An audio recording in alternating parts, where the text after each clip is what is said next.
All right. Okay, so really quick, um, this is a picture of an incubator, right? And the reason why I'm telling you, ladies and gentlemen, this is that an incubator can be used for babies when babies are born, and my daughter, when she was born, the doctor put her in an incubator and they wrapped her up, and I was sitting there watching her through the glass. Every proud parent does it. But in the technical world and in the corporate world, an incubator is a company that takes a startup entrepreneur and incubates them, meaning keeps them safe and comfortable and leads them through the process to where they meet their first angel investor. Helps them with their business plan, helps them create a prototype, and it's called an incubator. There are tech incubators in Manhattan that are responsible, and they'll have like 1,000 startup companies that they're taking care of.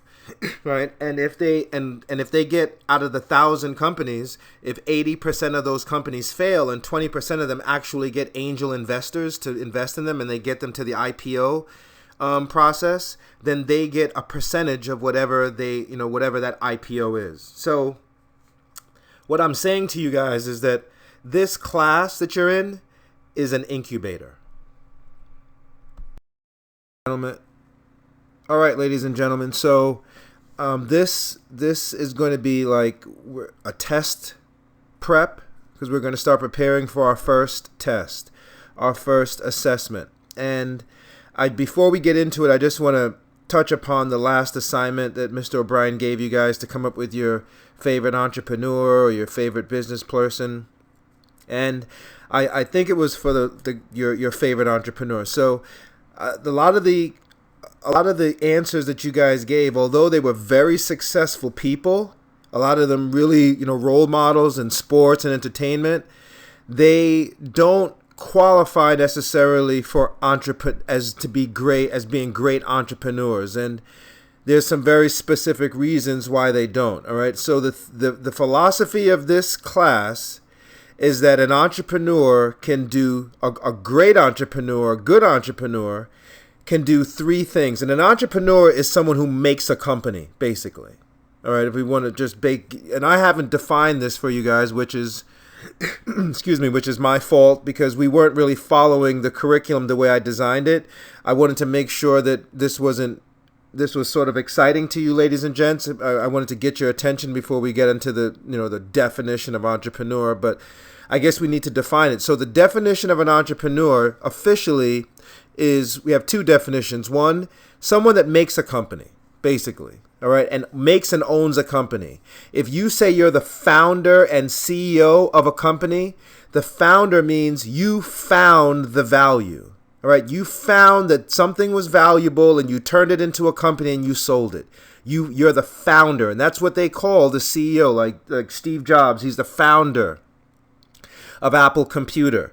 All right, Jim Bezos, he's the founder of Amazon. All right, nobody else found the value of e-commerce the way, Jim Bezos did. Nobody else found the value of electric cars the way Elon Musk did. All right, so he's the founder. You didn't find it. I found it. It was me. It was my vision. I'm the trailblazer. I'm the visionary. All right, and that's the terms that people will look at you and call you. You are a trailblazer. You can blaze a trail where there was no trail before. You actually cleared a path through chaos and made clarity for the world to follow you. You're a trailblazer. You're a maverick. All right, in the Spanish people, they call you a barrio. You can take nothing and turn it into something. All right, it's a very important and a very coveted distinction. So that's what I want to say. Somebody who can create a company from thin air. And to go deeper, what we've been doing is saying, and as you read through the book, you're going to realize that to do that, you have to be able to discover value, you have to be able to create value, and then you also have to be able to sell value. All right. So a lot of the people that you guys outlined as great entrepreneurs, they haven't started their own company. All right. Like this guy, Dr. Dre, with Beats headphones. Beats headphones, if I'm not mistaken, is Dr. Dre's company.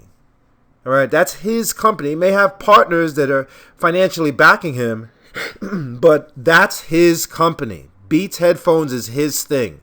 He may have released it through Sony, I think. Sony it's like a partnership, but Beats, Dr. Dre owns that. All right.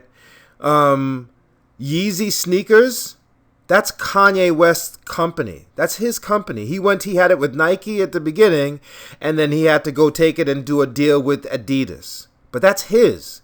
And incidentally, even though my take on Kanye West is that he's the closest thing to Miles Davis that we have today. Kanye West is a musical genius. He's a moron, but he's a musical genius. And despite some of the things that he's done musically, as far as hip-hop music is concerned, he's incredibly talented. What's also noteworthy is that Kanye West is the richest black man in the history of America. Nobody knows that. They don't say that.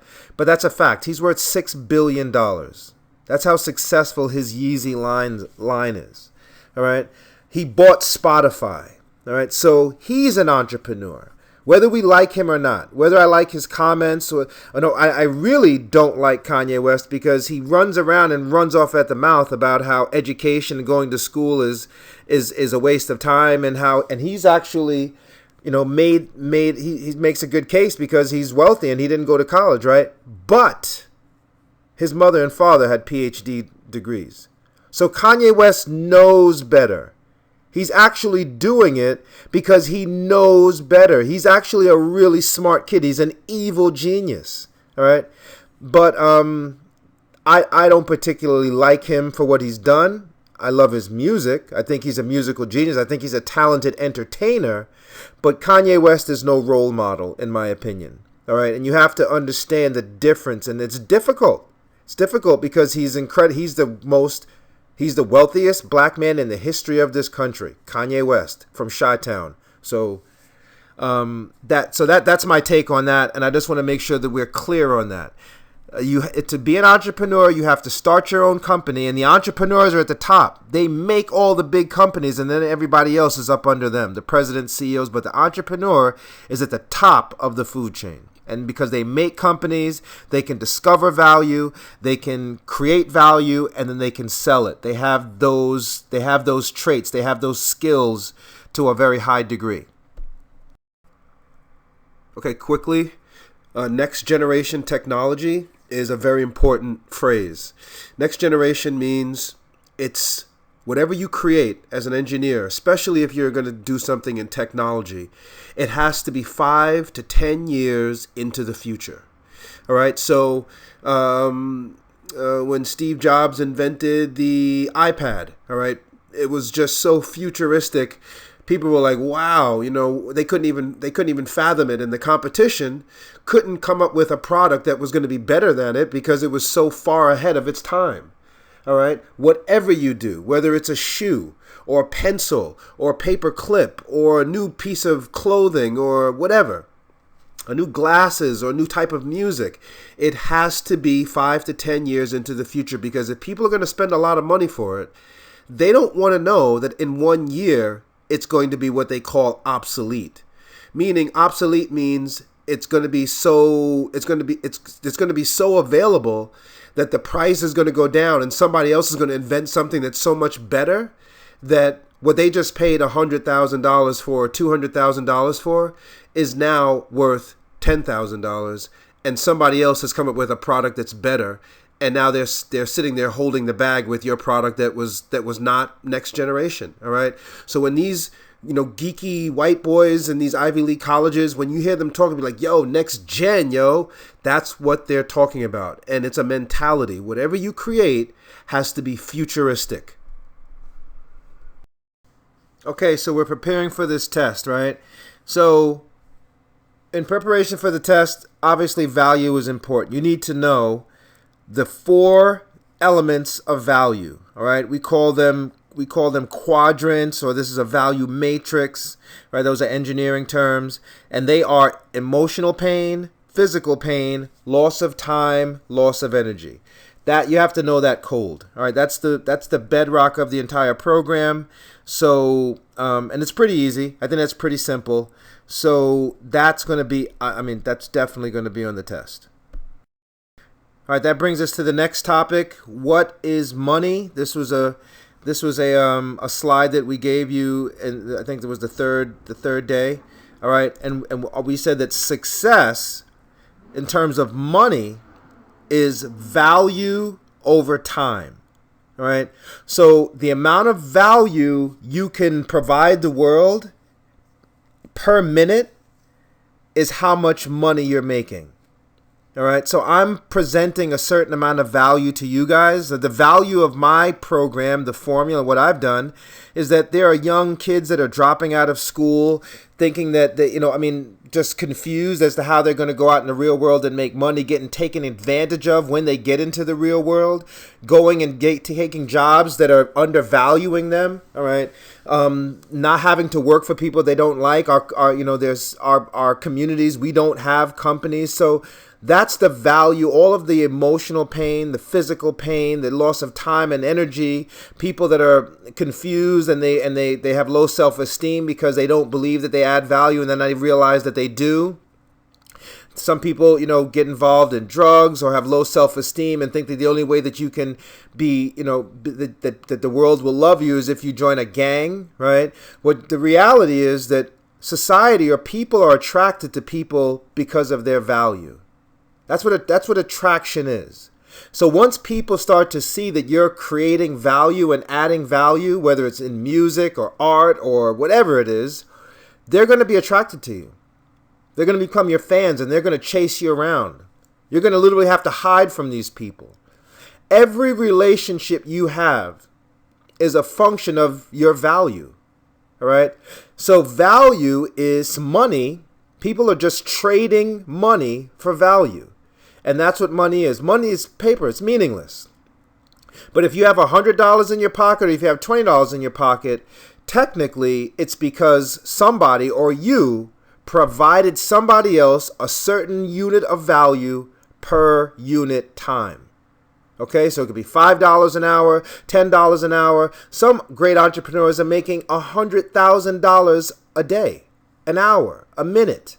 All right, that's critically important. That's what money is. If you keep that perspective in your mind and just make that your religion as far as money's concerned, it is impossible for you not to make a certain amount of money or the amount of money you want. You'll just figure out how to do it. You'll keep this in your mind and you'll say, listen, I'm not producing enough value per unit time, and you'll just start getting more. You'll just start adding more value until you're making the amount of money you want. All right, this is going to be on the test. All right, these definitions are going to be on the test. All right, these definitions are critically important. You have to understand this. When you start getting angel investors and they start giving you money, you don't want them to try to value your stock at some ridiculously low price.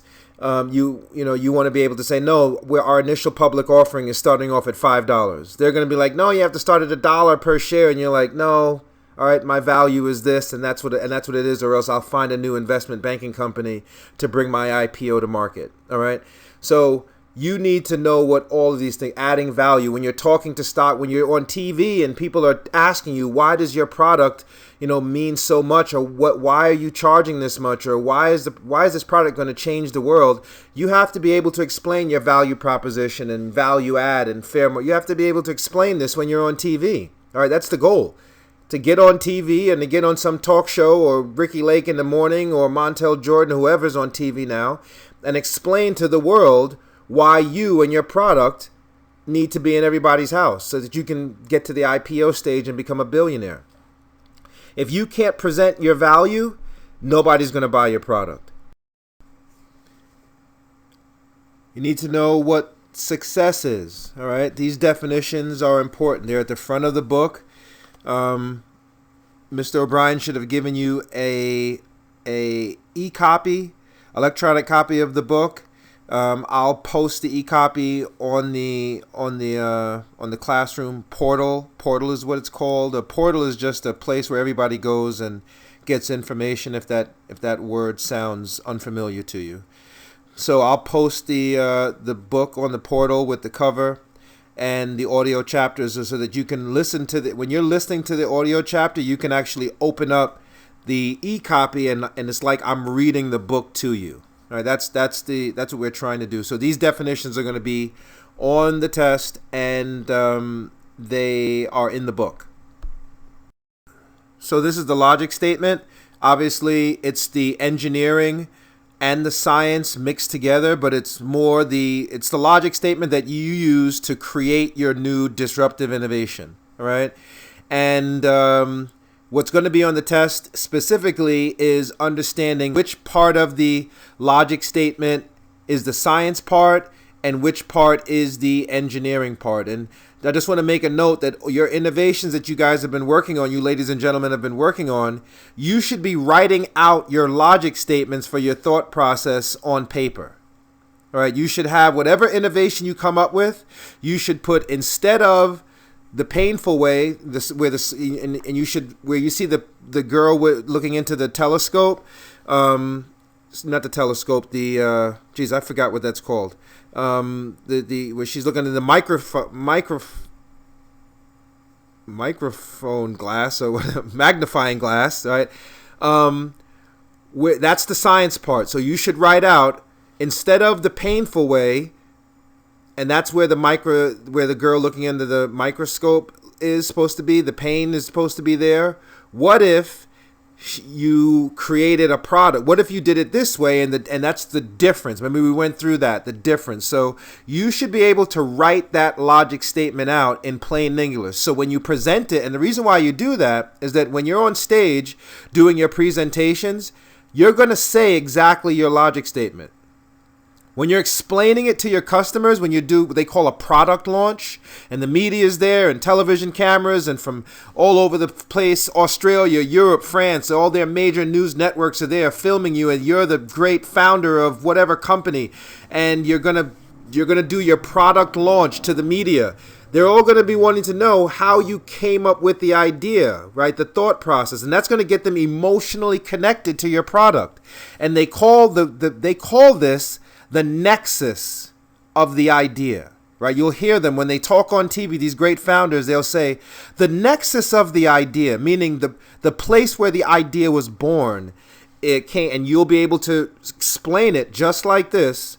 Nobody will know that it's a logic statement that you learned in a high school class, but it will be, you'll hear people say this. They may say instead of, they may say what if, but this is a very common way to present your product to the media and to the world. And that's why it's important that you write it out. So if you came up with 10 new ideas for new products, you should have 10 sentences that explain how you came up with the idea using instead of what if. That is going to be on the test. Remember, the scientist discovers value, all right? And there's a whole host of people that have gotten rich just because of their ability to discover value. All right, there's a phenomena in trading stocks called shorting a stock. The word shorting, short, S-H-O-R-T-I-N-G.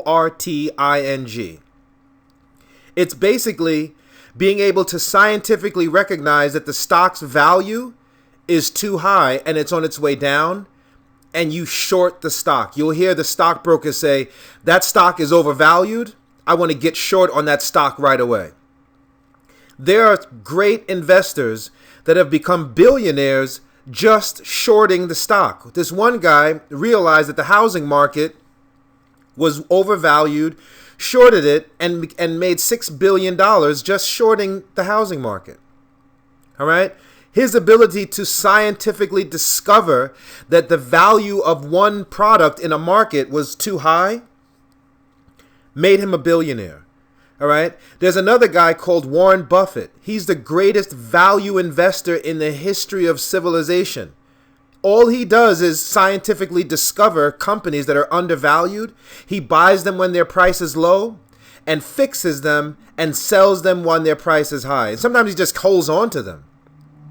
He and Bill Gates are the two are best. Are they're like butt buddies. They love each other. They give away money together, and all the rappers and athletes want to go to his retreat. His name is Warren Buffett. He's the greatest value investor in the history of the United States, at least.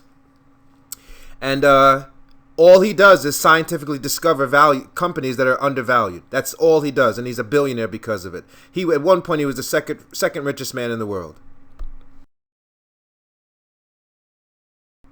Okay, moving on. The engineer uses logic and invents new technology, new innovation, next generation technology, disruptors, right?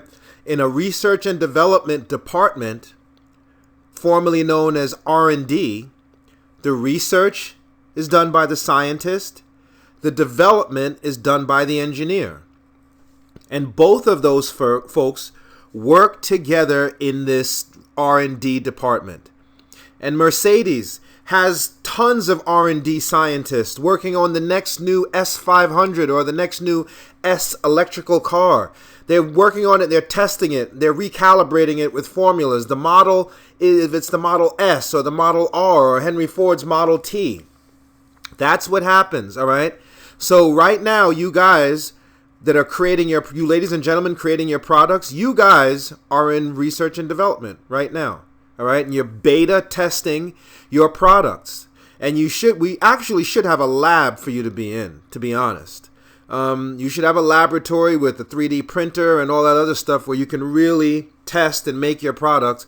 And that's why you have the pleasure of having a mechanical engineer as your teacher, so that hopefully we're going to get to that point. We're going to start buying equipment for the room and letting you guys really develop prototypes. A prototype is a product.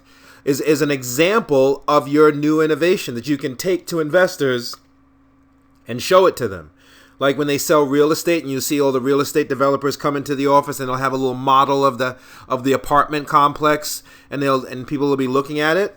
That's a prototype. All right, a prototype is just an example, a test example of your new product. You have to know this. This is going to be on the test. Not the prototype, because I didn't talk about that, not that definition, although I might as well, because you just heard it, and they're going to beat you up like this when you go to college. But knowing what an engineer does, knowing what research and development is, and how the engineer and the scientist both work together in the R&D department is going to be on the test. And so get ready for that.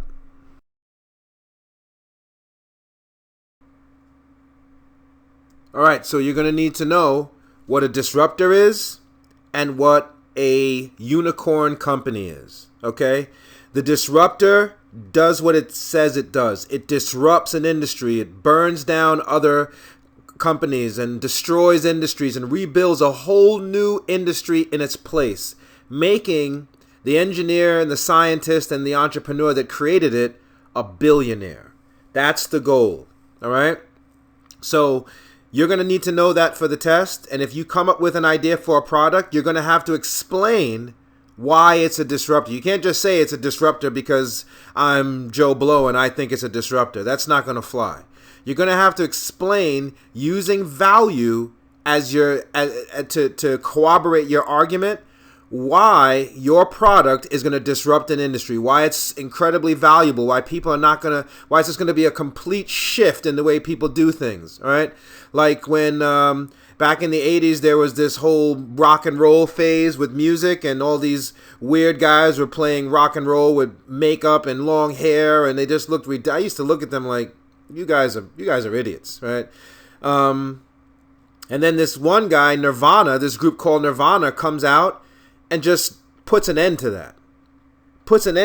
Right? This guy, Kurt Cobain, he came out and he was a disruptor. He just destroyed the entire rock and roll industry and music, the way people were listening to music, and he just turned it into this whole grunge thing. And he created this song, and unfortunately he died from a drug overdose, I believe. But the reason I'm bringing this up is that disruptors, and when people do that, they don't do it a little bit. They go in a completely different direction. Like when Miles Davis said, instead of playing fast like Dizzy Gillespie, I'm going to play super duper slow with 2 notes, and I'm going to have the same amount of feeling and just hypnotize people, right? It disrupted the music industry. People hated jazz music. They thought white conservative people thought that jazz music was too sexual. They felt like the musicians were playing their horns in a sexual way in the ears of their daughters and wives. And jazz music is now assimilated with you go into the classiest restaurants, they're playing jazz. But back when it came out, it was a sexual, devil, promiscuous sort of a music that white people felt was going to, make their conservative children, have no moral code and lose their moral code. Jazz music. But that's the thought process. So I'm saying that your disruptive innovation, if people are going 180 degrees that way, your disruptive innovation should go, if they're going 180 degrees east, your disruptive innovation said, no, we're going now 180 degrees west. All right. And it should just destroy everything. It should be like an atomic bomb. That's what a disruptor does. And you have to explain why your products that you're working on right now are going to be disruptors. All right. This model, you're going to know what it is. It's called the Abraham Maslow's theory of needs. All right. I'm not going to make it hard and make you, name all the different levels like physiological and safety and love and belonging and esteem and self-actualization. I don't know if I want to make it that hard for you guys. If I should, because then you'll know it and you'll just be amazing. But just know this model. This model is going to be on the test. We've gone over the physiological needs and safety needs. We went over all of them, but we really spent a little bit of time in physiological. Physiological is your need to sleep and breathe and eat and drink water and have salt in your body, to go to the bathroom. All right, and incidentally, also as per Abraham Maslow, your desire to have sex or your sexual drive is in your physiological needs, and I guess that's the way we're made, so that human beings don't just cease to exist. All right, it's our ability. I think it's really built in. It's a built-in self. It's a built-in way of us reproducing ourselves, because if we didn't have that, then we wouldn't reproduce and human beings would just die off. So that's my theory on it. But you're going to have to know this model, right? We're going to have to understand why models are important. Models are examples of success, right? While formulas are the most reliable machines known to man. All right, 2 + 2 is always going to be 4, right? So if you put a formula and a model together, the reason you do this is because you're trying to eliminate risk. All right, you need to know what risk is. That's going to be on the test. What is risk? Risk is any behavior that is counterproductive to success. Risk is anything that puts that stops you from being successful. All right, so being successful can be seen as living till you're 50 years old. Well, if you know that there are people with guns around the corner from you and you continue to walk down that block, you're putting yourself at risk. Just as an example, all right? So an example of success would be walk down another block, all right? Walk around, even if you got to wake up early and walk around that block. Don't be around that block, all right? That's an example of successful behavior. All right, as simple as it sounds, it's an example of successful behavior. All right, so when we test the model in the research and development department, you have a car, which is the model, and you have all kind of mathematical formulas that are designed to keep the brake system going and the engine going, and all these different machines that are working together to make sure the car runs. And the research and development department, they're testing the model, and if the model doesn't do what they want, they recalibrate it with the formula. They change the way it behaves with the formula. And then they test it again. And if it still doesn't work, they recalibrate it with the formula and test it again. And they keep doing that until the model works perfectly. And then they release it and you buy it. Okay? That's how models and formulas go together. So they're protecting Mercedes-Benz from the risk of you buying their car and then taking a sharp corner at 60 miles an hour, and the car flips over. and then they have to recall the car. All right? That's how models and formulas come together to make Mercedes or anybody rich, including you. That's how you will use them when you are the CEO of your own company. Okay? That's going to be on the test. All right, so this slide here is just showing you how a model for a generator works. All right, a turbine generator. Mr. O'Brien can explain this to you in great detail. And this is the model that we're going to start working on soon, that describes how your money machine is going to be put together. And if you look here, a definition for a machine, a device consistent of interrelated parts with separate functions used in the performance of some kind of work or intended action. Excuse me. Okay, so the intended action and the work that we want our model to do here, our money machine, is to produce money. That's our intended action. All right, our money machine is going to produce money. And one other thing, this isn't going to be on the test, by the way, but it's just, good for you guys to listen to. Usually, machines have what's called an input and an output. And the output is the intended action. And the input is what starts the machine to start doing that work. Okay? So they call that, usually in engineering, they call it an appliance, right? Like a toaster.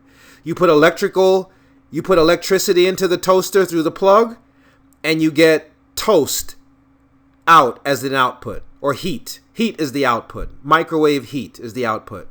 But for your perspective, that microwave heat turns your toast nice and toasty so you can put your butter on it or your jelly or whatever. All right? Another example of a machine input and output is when you put gas in your car, and the output is that it drives. All right, it moves. The wheels turn, it carries you someplace, right? That's the intended work or the intended action. Another example is as a light or a bulb is a machine. You put electricity in and you get light out. Okay? So I'm just saying that this is why models are important. Models are machines. Okay?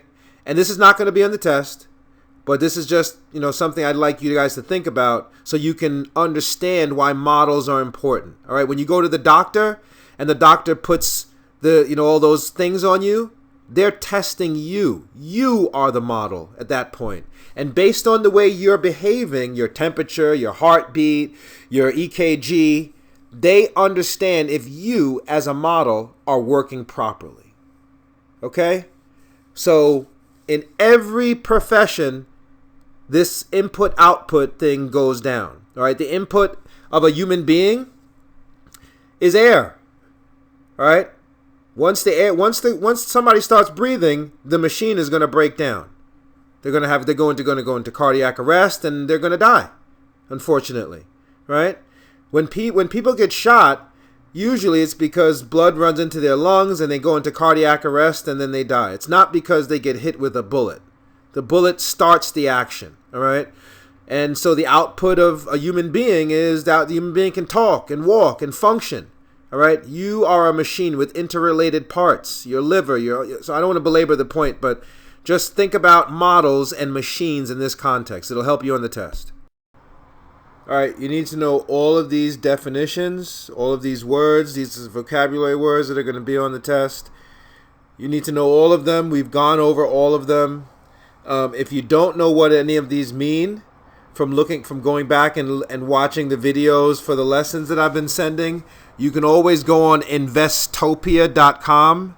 Again, Investopia.com. I've sent this to Mr. O'Brien, and you can find the definition for any one of these words with a video that will explain it to you and give you the history and everything else. Investopia.com needs to be your Bible. All right. Anytime you hear something you don't understand, and you're watching a financial show or a TV show and you hear them say a word that you don't understand, go to Investopia.com and it'll tell you it'll explain it to you. It'll give you like a crash course and you'll have just as much information as anybody else. All right, you'll be able to speak to someone who's got a master's degree on that particular topic or that word. So don't feel uncomfortable if you don't know a word.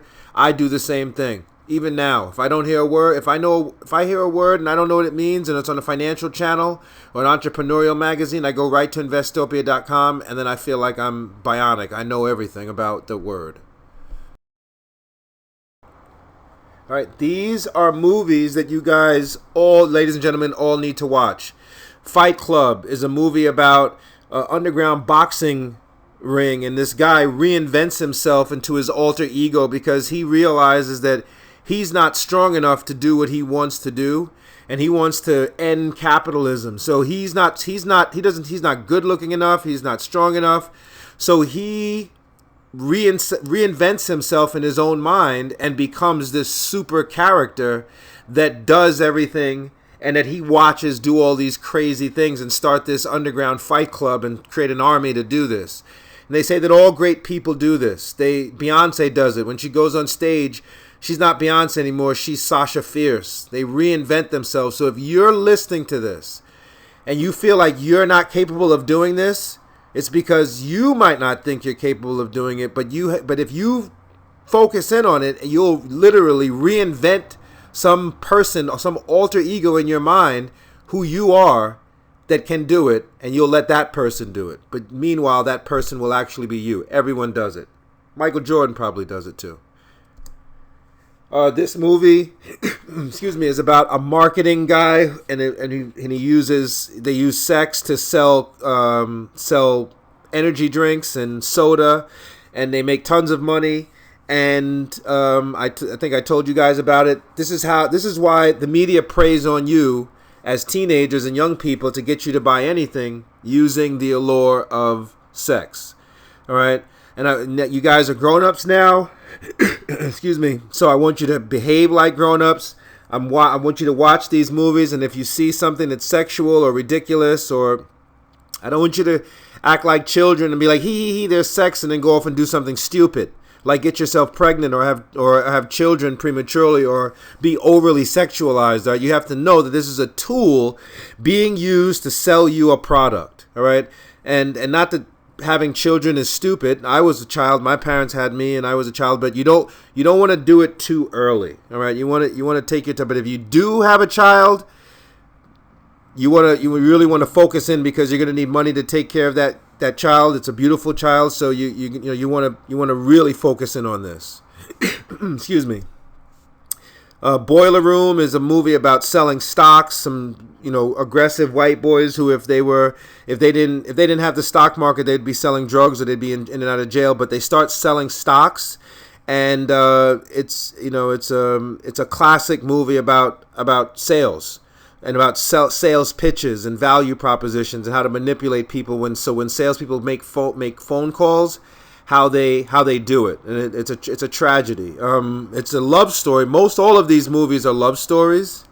Excuse me. I'm sorry about that. And that's something, when you write movies, if you guys want to go into the movie business, 90% of the time, no matter what the underlying message is in a movie, it's a love story at its core. The Hudsucker Proxy is a love story, sort of a comedy. It's about a guy who takes a circle and starts inventing all kind of incredible inventions, and that's what corporate people are capable of. They try to destroy him, and how he comes out of it. But essentially, again, the Hudsucker Proxy is a love story, and it's about the reason why I want you guys to watch this is because it's about innovation.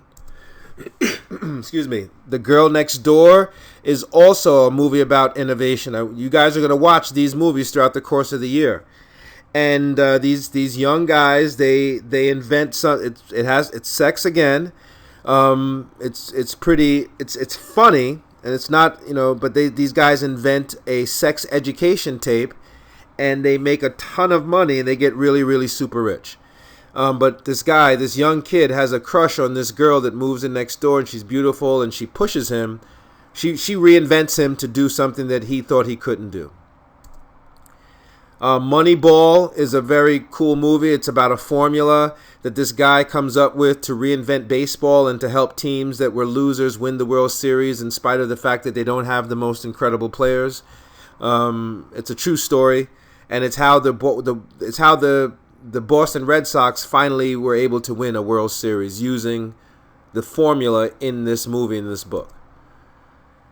Margin Call is a hardcore movie about the real estate bubble, and it says blatantly that there's a line in the movie that talks about formulas and models, right? So and these guys are these guys are making millions of dollars, and it just shows you that what they do, it proves that formulas and models are used by these people to make millions and billions of dollars. The Big Short is about what I talked about before, shorting a stock when you believe the stock is overvalued. You short it and you make a ton of money.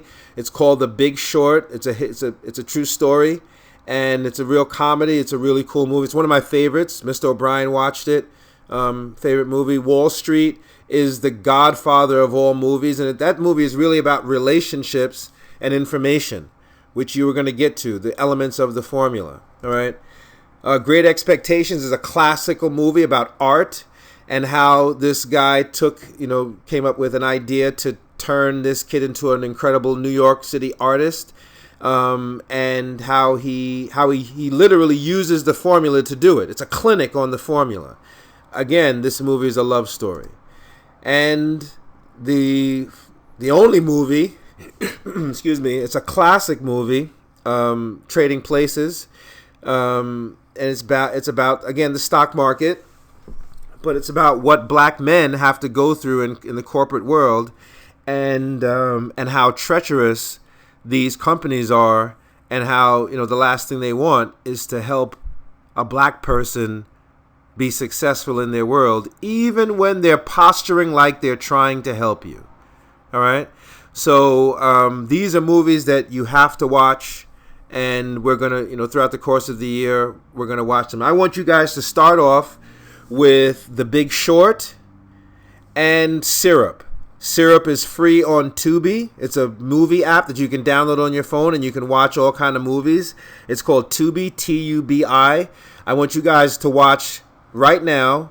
I think I've said it in a previous lesson plan. I want you guys to watch Syrup, and I want you to watch The Big Short. The Big Short is also free, and it's available on either Peacock or Pluto. Either one of those, and those are both free. So you can download those movie apps. You can watch all kind of cool movies and sports and other stuff, but we're going to watch movies out of those free portals, all right? So those are the two movies that I want you to watch now, The Big Short, elements of The Big Short are going to be on the test. All right, so I'm telling you, you have to watch The Big Short if you want to do well on the test. All right, so this will not be on the test, but I just wanted to talk to you guys about this young lady, Oprah Winfrey, the incomparable Oprah Winfrey, who is probably the best salesperson in the history of civilization.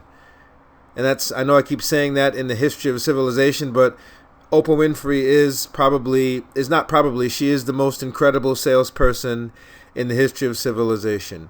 They do documentaries on Oprah and talk about the Oprah effect on products. Getting an endorsement from Oprah Winfrey means that you're instantly going to sell billions of units of whatever you're selling within minutes. Within days. You go from being a nobody to being a $100 million entrepreneur if you get on the Oprah Winfrey Show. I wrote this book for Oprah Winfrey. And I also want to talk to you guys about subliminal messaging in the media, which is very important. Subliminal messaging is messaging that that sort of in the back of your mind programs you into to having a certain opinion. Like, Subliminal messaging is responsible for, like, an example of subliminal messaging will be like King Kong carrying a white woman and, getting shot down. That's subliminal messaging saying that all black men are King Kongs and that they're going to rape and steal and run away with white women. Another subliminal message is the term blackmail. All right, that's a subliminal message to say that blackmail is when you take information and make somebody do something against their own will. That's called blackmail. So every black male is walking around with this tag of deceit and treachery on his back, whether he knows it or not. Subliminal messaging. The game of pool is subliminally racist because the white ball has to knock in all the other balls, and when it wins, it finally knocks in the black ball, the 8-ball, right? And you're behind the 8-ball, right? That's subliminal messaging, all right? And Oprah Winfrey stands in complete contrast to that she has put presidents in office. She got Barack Obama elected. She got George Bush II elected. I mean, then they do documentaries on the Oprah effect. And so as far as when we said the term, the 3 stages, discovering is I guess the top of the food chain there is discovery and scientific discovery is Warren Buffett.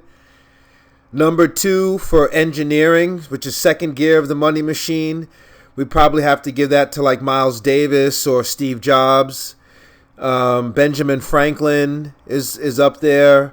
George Washington Carver. These are people that are they can just innovate at will. All right, and they're just incredible. And as far as sales is concerned, I don't think there's anybody that can even compare to Oprah Winfrey. Nobody. She was the publishing industry.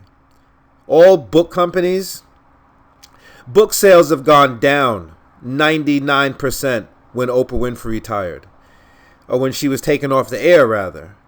And Oprah Winfrey was taken off the air. This is the chatter for this reason. Bill Cosby, Michael Jackson, and Oprah Winfrey were going to put their money together and buy a television station called NBC. Excuse me. Bill Cosby, although he's gone to jail for some pretty heinous allegations and he's been released, Bill Cosby is known for giving black colleges $250 million. He bought the Little Rascals, which was a very racist franchise that came up with the term buckwheat, which was very racist. Bill Cosby, with his understanding of subliminal racism, bought the Little Rascals franchise and took it off the air. And he and Oprah Winfrey and Michael Jackson were going to buy NBC. They were going to pool their money together and buy NBC. And this chatter, excuse me, is that Michael Jackson was murdered by his doctor. It was a paid hit. Michael Jackson was murdered. Bill Cosby was set up in the way that he's been set up and sent to jail. And Oprah Winfrey was taken off the air because she was getting too powerful because she put Barack Obama in office. In addition to some other factors, but it was okay when she put George Bush in office, but when she put Barack Obama in office and was threatening to buy NBC with Bill Cosby and Michael Jackson, they put out a hit on them. So that is why you guys have to do this. Incidentally, you guys, Chicago has a lot of big hitters. Chicago's got Oprah Winfrey. Sorry, you guys got Oprah Winfrey, you got Michael Jordan, and you got Kanye West. So you guys need to be about it.